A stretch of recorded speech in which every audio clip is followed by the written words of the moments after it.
Welcome to the newsletter. The separatists say many Ukrainian soldiers surrendered their weapons.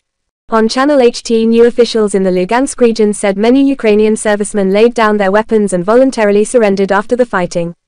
A lot of Ukrainian soldiers on the territory of Lugansk People's Republic (LPR) voluntarily laid down their arms and tried to contact the LPR militia and allied forces, said LPR Human Rights Commissioner Victoria Serdyakova told TASS news agency Russia.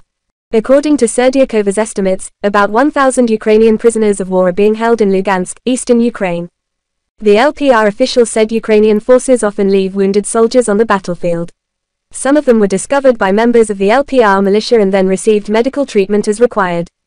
The Russian Defense Ministry announced on November 3 that, after negotiations, 107 soldiers of the pro-Russian forces detained in the territories controlled by Ukraine have been released.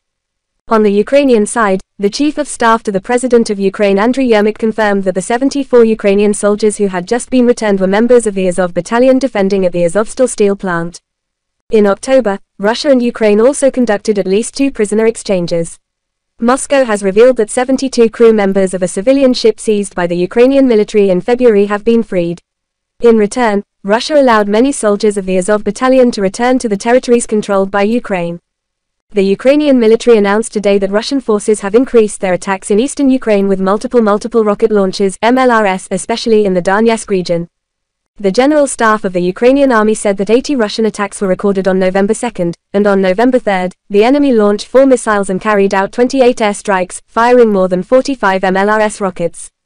Lieutenant General Valery Zaluzhny, Commander-in-Chief of the Armed Forces of Ukraine, told General Christopher Cavally, Supreme Commander of NATO's allied forces in Europe, that Russia has tripled the intensity of combat in some areas of the Eastern Front with a maximum of 80 daily attacks. However, General Zaluzhny said that the Ukrainian army is organizing defense lines here. General Zaluzhny also said he and General Cavally discussed Russian missile attacks and Russia's use of attack drones. Our partners recognize the need to provide air and missile defense systems to Ukraine and have made considerable efforts to accomplish this goal, General Zaluzhny said. Recently, the Ukrainian army has repeatedly launched attacks against the positions of pro-Russian forces in the Donetsk and Lugansk regions in the east. Supported by heavy firepower aided by the West, these attacks left much damage to the Donetsk and Lugansk forces. However, the wet weather during the change of seasons is causing many difficulties for Ukraine's offensive momentum. Thank you for watching. Remember to subscribe to the channel, share to support and update the latest videos from the HT News channel.